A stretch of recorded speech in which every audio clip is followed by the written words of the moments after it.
Kate McCauley, and everyone at iTech and Pentasys. I'd like to thank you for attending today's event, Demystifying the Cloud,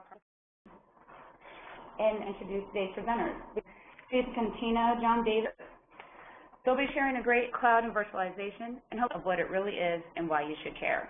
So the is the first in a series of webinars that we're demystifying the cloud. The best place to start is cloud and as care.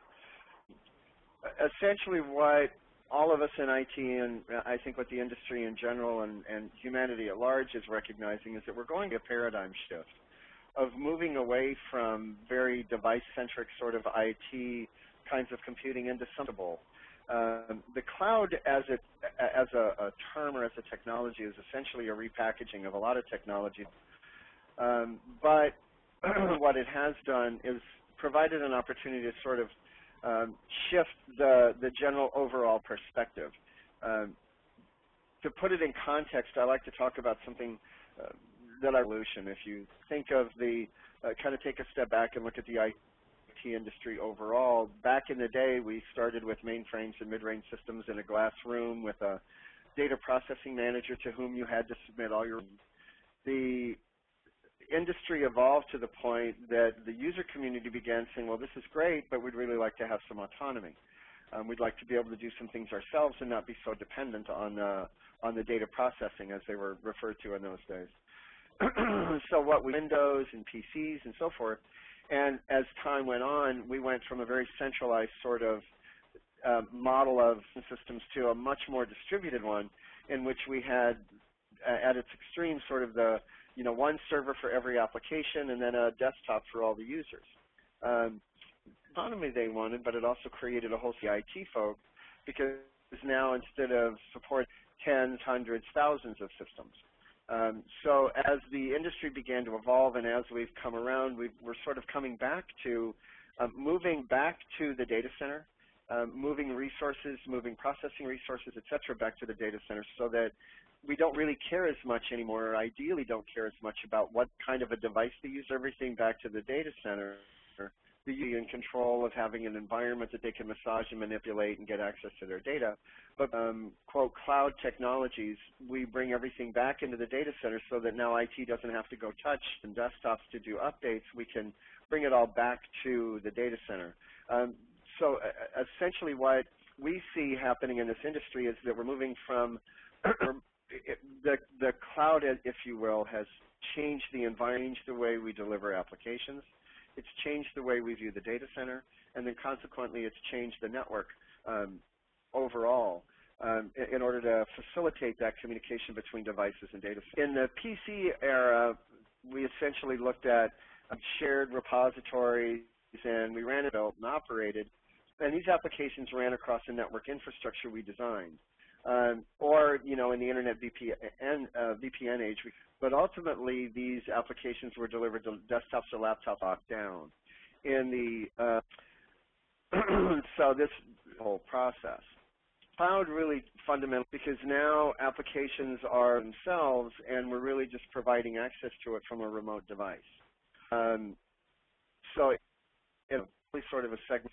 Data really flows north to the. In a cloud center, you're actually pooled resources that can support servers, applications, desktops.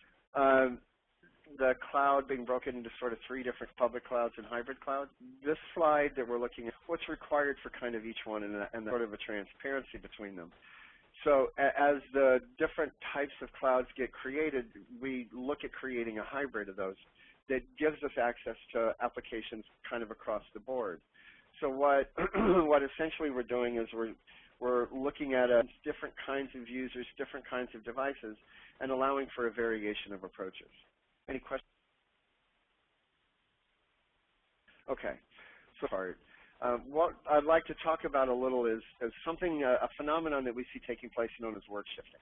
And this is a difference in the way that user information systems it really becomes a very transformative sort of a process.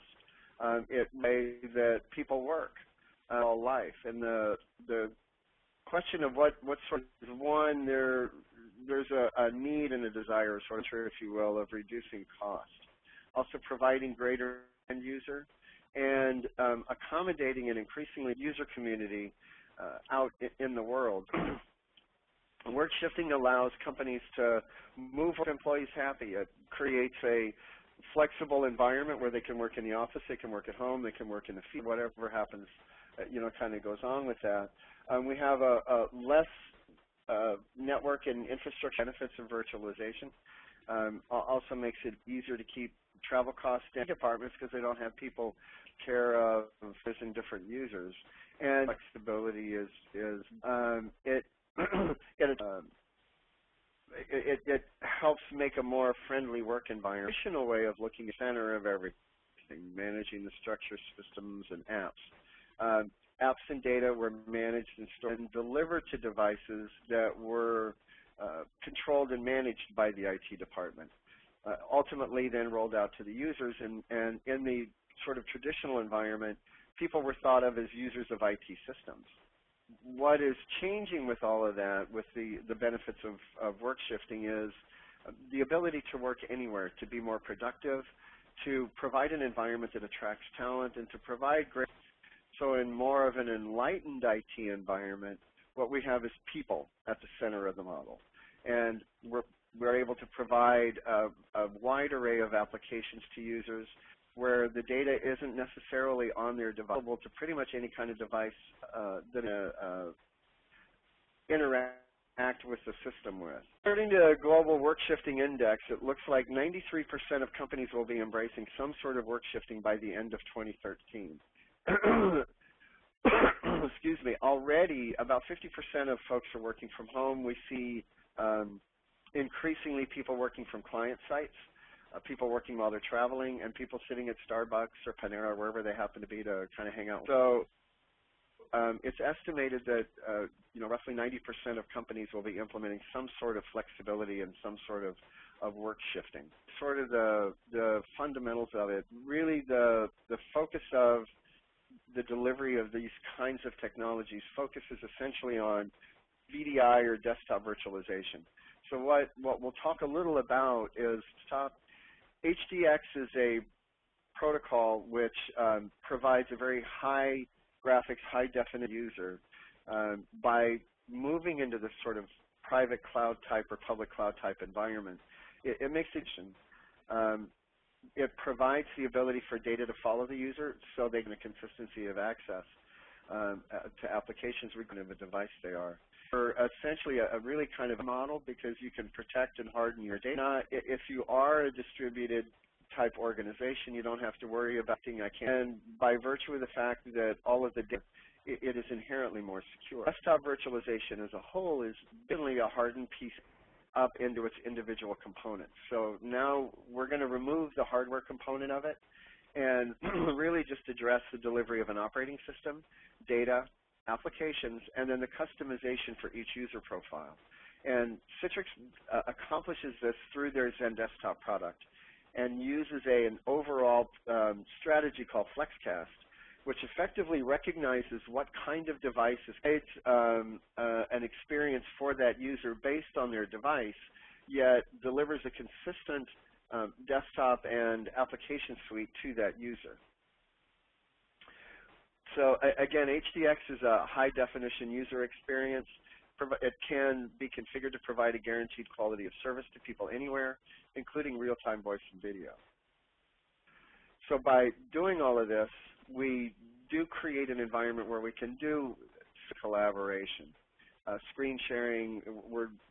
The WebEx presentation that we're doing now is a classic example of this sort of centralized cloud technology. Being able to have it with you allows you to have this access to these resources from pretty much anywhere. So and then to the final piece on the business continuity side, private cloud and hardened type environments, it's much easier to deliver these kinds of services because it is all centralized and you're not worrying about, well, I don't have my data, I don't have access to this. Hardened facilities can be created to deal with the kinds of natural disasters that occasionally we have to contend with.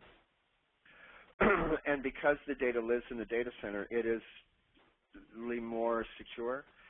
We it does shift a little bit of the focus from server and workstation security to network security. So now you're focusing a little more on how do people get in and how do they access it. The solution that Citrix provides is their universal client, or the Citrix receiver as it's called, that allows access into a centralized network session and then into the data center for access to the desktops. So with an overall sort of product suite, this slide really just kind of talks about that Citrix provides for and sort of desktop virtualization. Examples of companies that were able to benefit from this kind of technology. One is the TD Bank Financial Group. They're geographically dispersed, a need for a high level of security. What was to implement desktop and application virtualization via XenDesktop, allowing for this high-definition experience. It gave them the built-in business continuity and security that was mentioned in the previous slides, and they were able to much more rapidly deploy a business continuity plan, lowered a lot of their operating costs by providing sort of a flexible workspace initiative, and a way to attract and to get and maintain and keep and sort of retain good, talented employees. A second example was Cox Communication, which had call center staff. They wanted to be economical and environmentally friendly and so forth. So they deployed desktop and application virtualization and allowed their call center staff to actually work from home. So it reduced their cost of maintaining office space and so forth, made them a lot more green because people didn't have to drive to and from work, and ultimately increased their productivity. Environment because their staff didn't necessarily have to get in a car and fight traffic to get to an office. They could just. Any questions so far? We've talked sort of generically about what cloud technology is, and then discussed a little bit about how bringing that kind of cloud technology into an organization, user community, and so forth. What I'd like to do now is go into a little more granular conversation about desktop virtualization in particular. So the factors that we see driving the need for VDI, as it's often called, are the increasing global systems, the need to communicate not only within an office but across offices, and increasing a trend toward outsourcing, allowing contractors or secondary staff to come in and use the system, needs for security through standards like HIPAA and GLBA and so forth, that for the maintenance and the retention of data. An increasing trend toward consumerization, where once upon a time, sort of the choices where you could have a PC, maybe a Mac, we're seeing more and more that now we have a trend and so forth. So the IT side, their users are coming to them saying, or I want to get home and I'd really like to get in. So how do we manage that?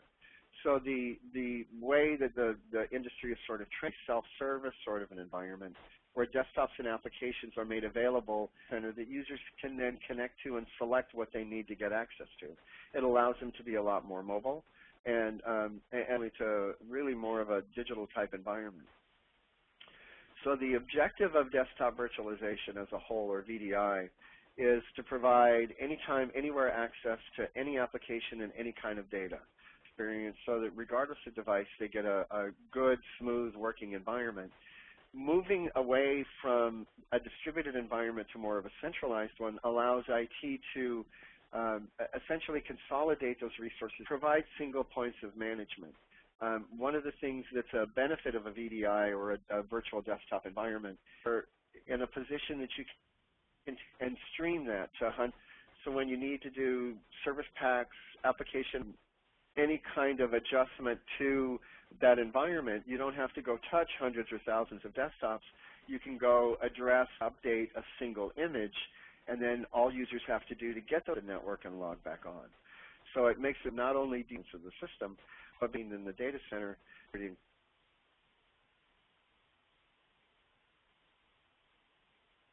type environment, in layers of fault tolerance that allow for an ease of business continuity and recovery.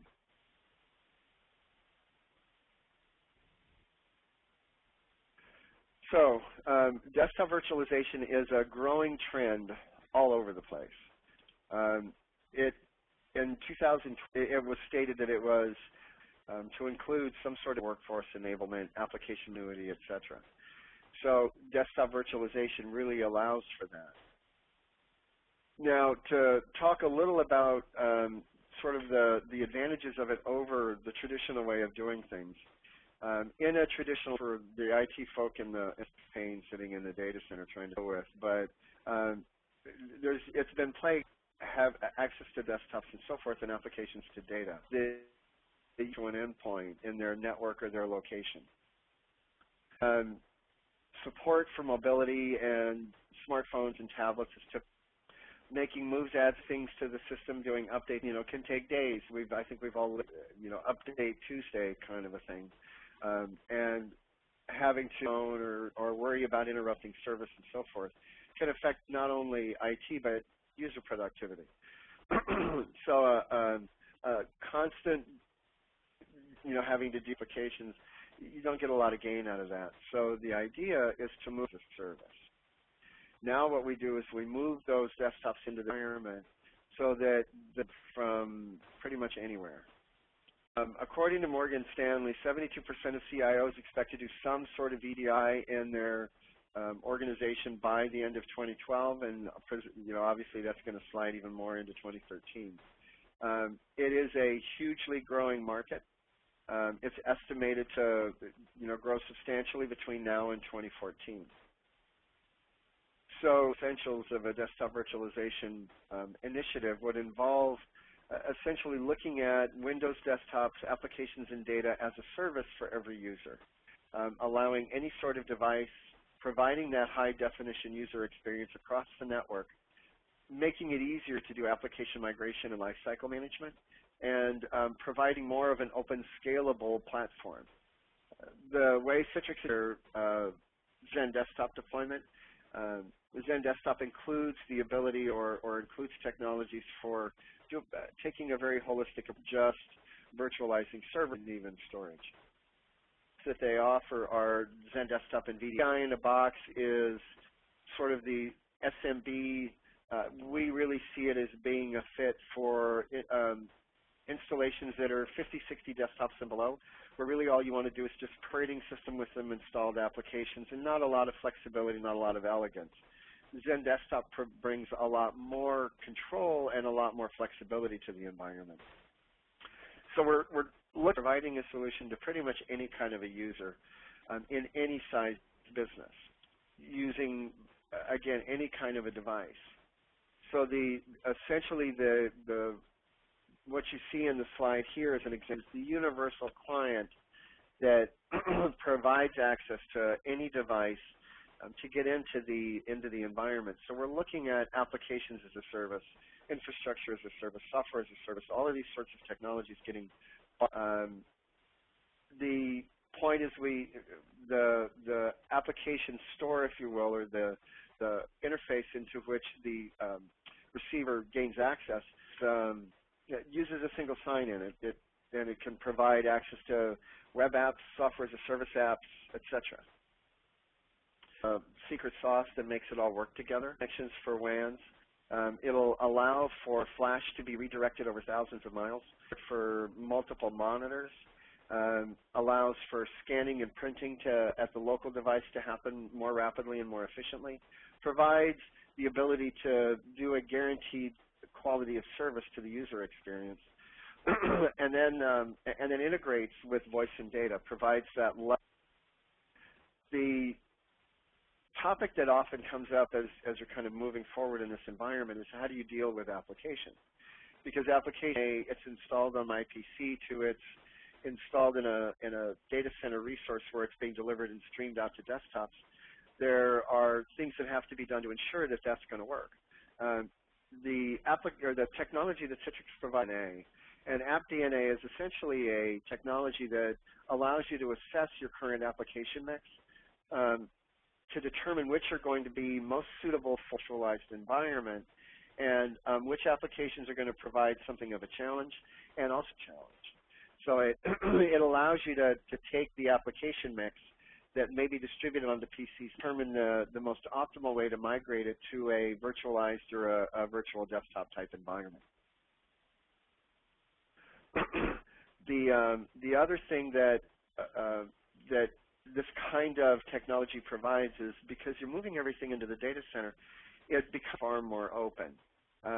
Now, once the environment is created, you can literally build an environment for 100, 200, 500 desktops, and once then it's very much a scale out, not necessarily a scale up way or of approaching the expansion of that environment. So in a virtualized desktop environment, you have servers that are providing the processor, memory, and storage resources that typically would exist on the PC.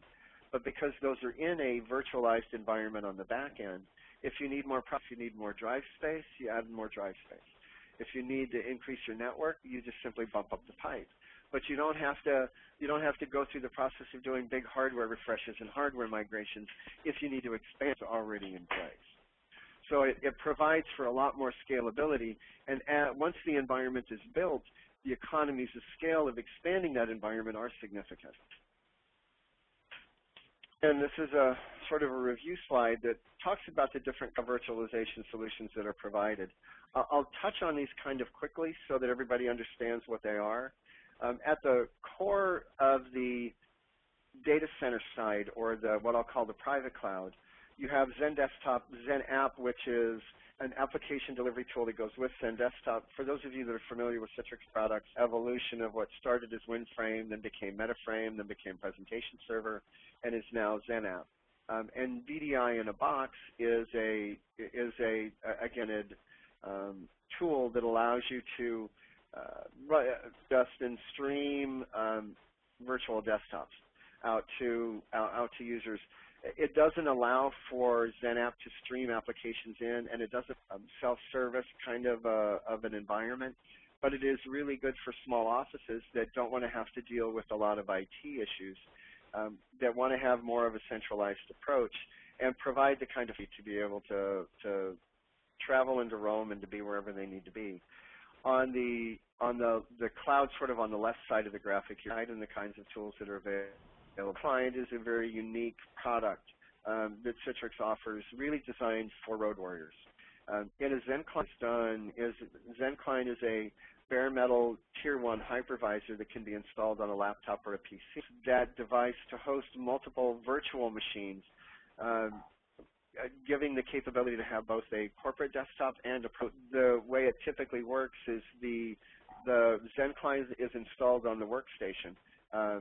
Then there's a tool called the Synchronizer that installs with Zen Client that triggers a request to synchronize with an image at the data center.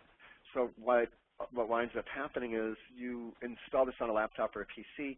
A copy of the master virtual desktops is then brought down and installed as a virtual machine on the Zen Client device. The user can then install a secondary operating system that they can use when they go home and want their kids to play video games or surf the net or do whatever. But it provides this ability to have the virtual desktop on a roaming device.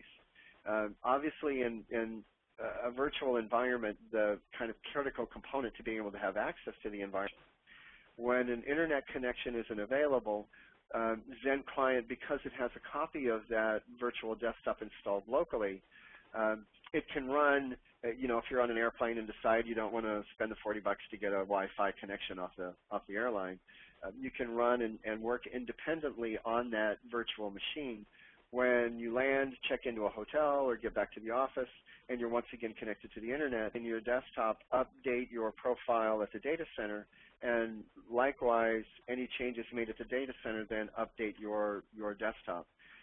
It provides for a really nice secure environment because you're not moving a lot of data around.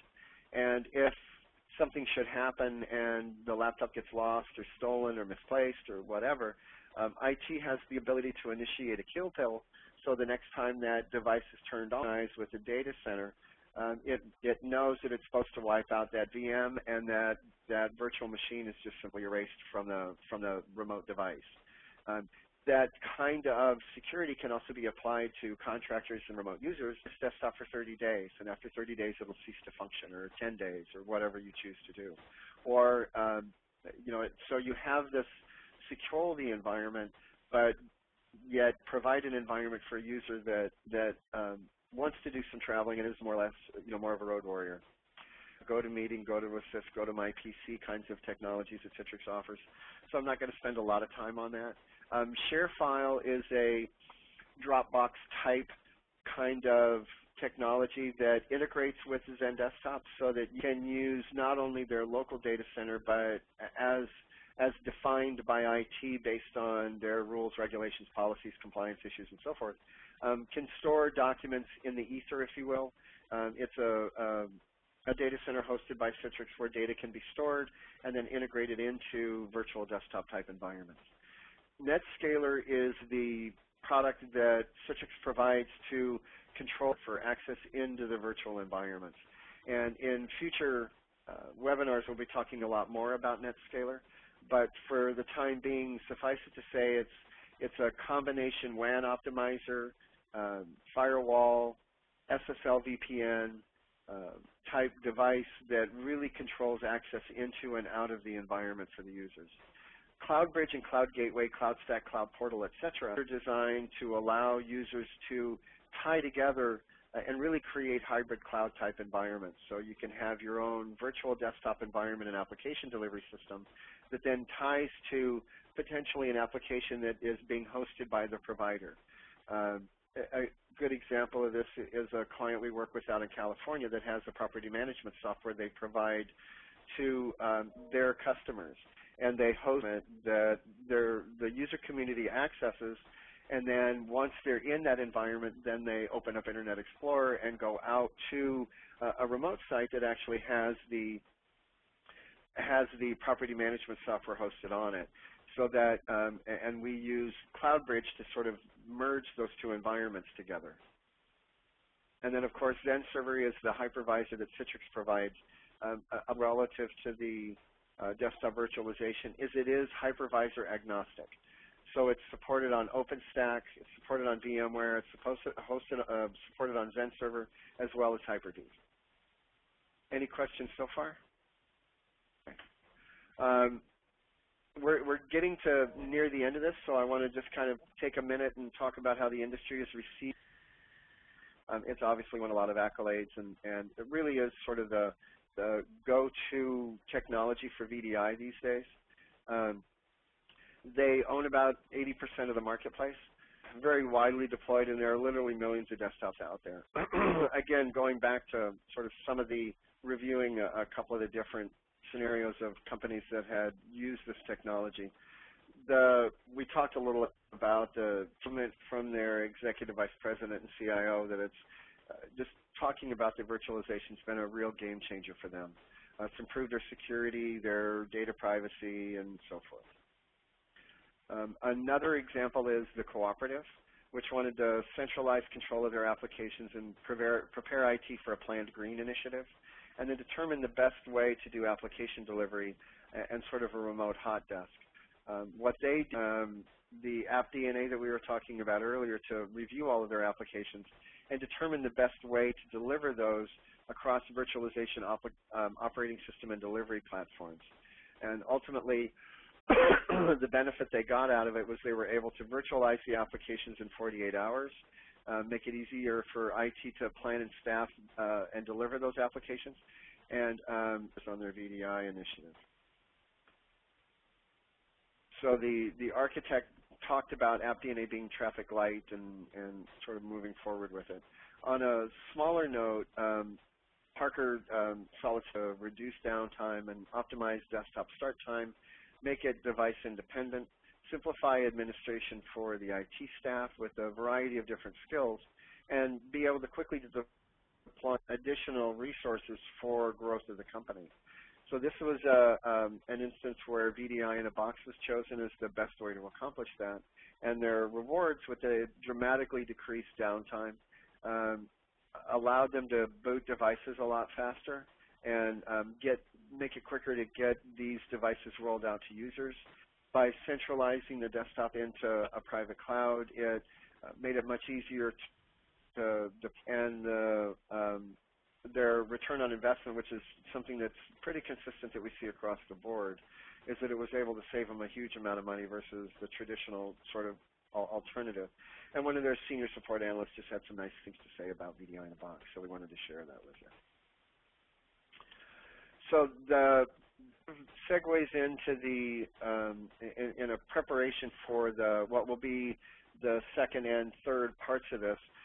The Demystifying the Cloud series effectively, it starts with what is it and why should I care, and then the second one will be geared around, okay, now I know what it is and I care, what do I need to know about implementation to make sure that we move forward in a way that that gets the solution implemented quickly and efficiently. And then the third in the series is, okay, I've got it up and running, now what do I need to know to keep it that way? So in preparing for any sort of VDI environment, it's important to understand the general methodology that you need to go through to think about how you can best deploy this kind of technology in your organization. And it's a relatively straightforward process. It's a three-step thing, an assess, design, and deploy. So it really boils down to where and what's our best methodology for getting there. So when we work with clients in these kinds of environments, the first thing we need to know is, what is your current environment? What does it look like? How is it deployed? What works for you? What are your challenges? And what are the objectives for this initiative that you're about to embark on? From there, then we can have interactive conversations about the kinds of technologies that are available, which tools are going to be the best fit for a particular environment, what's the best way to deploy them, what kinds of resources are going to be required, both human and technological in terms of servers and storage and networking and switches and so forth. So then we go through a process of developing a design that takes the information we got out of the assessment and develops a implementation and a project plan, and then the final step is to actually put it in, set it up, and work it for users. Typically, the process we like to go through with clients is after we do the assessment and the initial design and develop a strategy for moving forward, we like to do either a proof of concept where we take a small number of users and we build a relatively small environment for them to validate the assumptions and the strategies developed during the assessment. Once the POC works, then and it's validated that this is what it needs to be, and we've worked through the kinks and figured out the bugs, then we can take that proof of concept or that pilot rollout and simply scale it out. Work done in a proof of concept type environment always applies and can be used as you move into the production environment. So in the next, what those components are and how they all fit together. But for purposes of this conversation, we just wanted to kind of articulate the process and let everybody know how it works. So ultimately, what desktop virtualization optimized delivery, to simplify IT, and to accelerate business. And that pretty much wraps up the presentation part of this. Any questions, comments, thoughts, anything that we didn't touch on, or would like some more clarification? Hey, Steve. Yes. Hey, this is Raj. Hey, I've had some questions from customers with regard to VDI and, you know, some complexities and/or what are the challenges of, you know, if we've got a application, you know, what's the, you know, what are some of the issues there, and what kind of some of the things we should be looking toward? The way to really think about that question is, and it's a really good one, is you have to think about the way the paradigm shift takes place in IT, because you have to remember that what you're doing, for example, let's say an organization with maybe a couple hundred or 300 desktops, the processor memory and drive space that's on each of those individual devices is in a virtualized environment or in a VDI environment is being moved to the data center. So you have to make sure that at the data center you build an environment that provides enough horsepower to deliver those applications in a way that ideally not just meets the end user relative to the way it runs now, but actually improves on that. So you'd like it to be faster and better. We all know it's easier for the user community to absorb a change if it's an improvement. And so looking at the back-end data center environment is really important, and there are a couple of specific pieces that you want to look at. The biggest thing that we find that is most often overlooked In a traditional client-server type environment, PC server type environment, what effectively the operating paradigm is that the user has a processor and has a machine locally that is running the application, that is has the operating system installed on it, that has a keyboard and a mouse and a scanner and whatever else locally attached to that device, and really all the data center is providing is a resource. And if I'm running Outlook and I open up my email, my Exchange server is going to send me my mailbox, going to send me my mail, but all of the processing and everything is done on my desktop.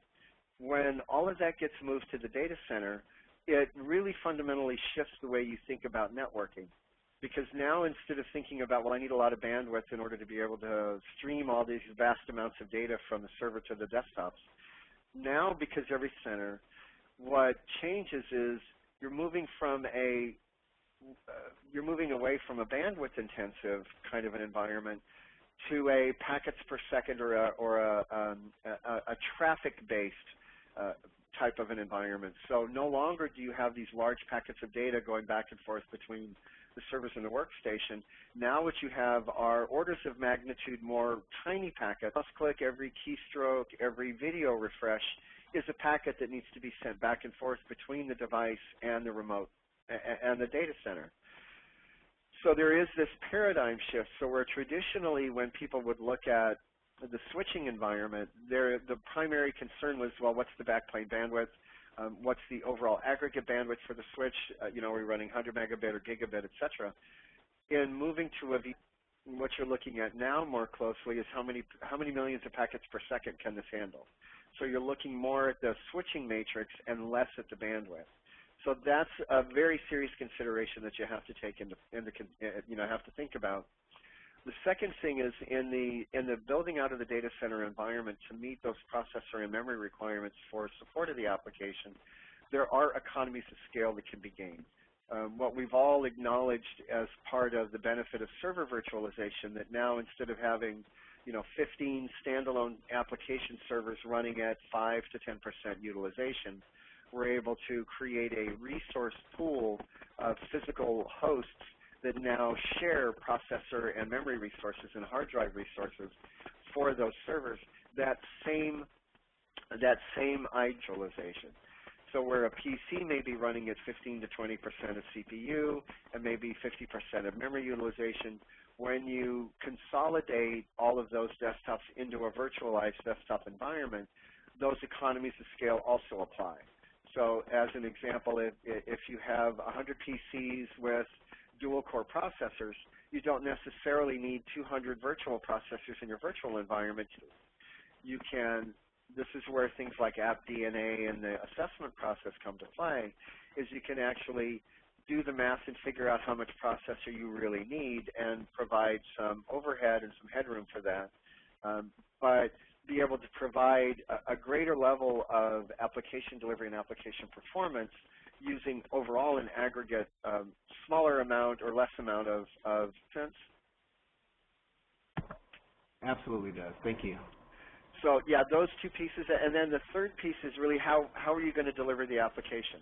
And this is the third big discussion is, are we going to stream desktops? Are we going to provide hosted desktops? Are we going to, if we're going to deliver applications, are we going to deliver them within the context of a desktop operating, just deliver the application? More often than not, what we find is a blend.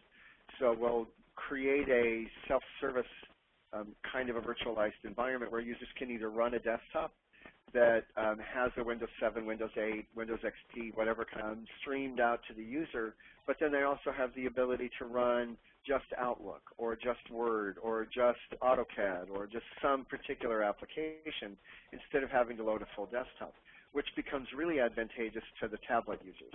Because now I don't have to have a whole desktop. I can have just a series of applications that I load when I need those applications. Outlook being a great example. One of the benefits of streaming applications out is we can actually stream Internet Explorer to an iPad so that it supports Flash. That's a kind of a common request. Looking at the network, looking at the physical infrastructure, and then looking at the applications and how they're going to be delivered are really the three main topics of conversation in any kind of VDI deployment. Any other questions? Hey, Steve, on the panel there's a question about security and whatnot. Can you address some security risks? Absolutely. Yeah, I think this is probably the single largest question that gets asked when the topic of VDI comes up, because it is a significant one. There are two ways to think about security in this kind of an event. And overall, moving to a VDI environment is a significant improvement and makes management of security a lot easier. One, from a and where is the data living perspective, by moving everything to the data center and simply providing a window into it for whatever kind of device wants to connect, you have to keep in mind that in a VDI environment, the only data that's traveling back and forth between the data center and the end user are keystrokes, mouse clicks, and video. There is no data flow. So if a user connects into the VDI environment and runs Word or Outlook or a SQL database, whatever it happens to be, all of that data stays in the data center. None of it traverses the perimeter. So there's no need to worry about, as an example in healthcare, there's no need to worry about confidential patient information traversing that and landing on a remote device that could then be shared with somebody else. All the data stays within the data center. So that is probably the single largest security benefit of a virtualized desktop environment. Second, and we talked about it briefly, and in the next webinar we'll talk more about it, is looking at perimeter security from a NetScaler perspective. And what I'll offer very quickly is kind of a capability statement on a very specific level. NetScaler Endeavor allows the IT staff to lock down the environment to such a degree that you can actually specify minimum system requirements for the target device and specific resources within an environment that the user has access to. So as an example, if in a virtualized environment you have, let's say or an accounting application that you want to provide users access to it, you can use NetScaler to say, all right, I'm going to allow connections from the outside world. It's going to be a 2048-bit encrypted SSL channel. So we don't have to worry about anybody monitoring the data stream between the data center and the remote device. But we're going to establish some criteria that says in order to connect to this device, you have to be running a particular version of the operating date to particular security packs are installed and service patches are in. Are you running virus protection? And if so, what kind, and are your virus definitions up to date? So you can be really granular about what criteria have to be met for that remote user to be able to have access into the system.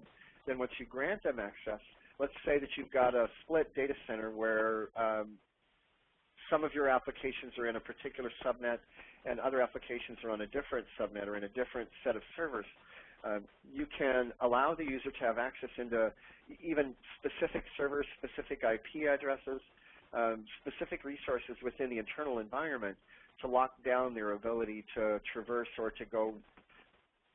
And then third, at the device level, we talked, I went into some detail about the Zen Client solution.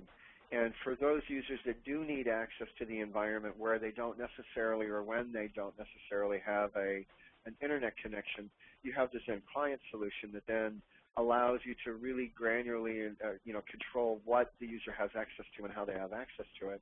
And if they, if the user's device gets lost or stolen, you have ways of ensuring that the data contained in it doesn't get lost or stolen as well.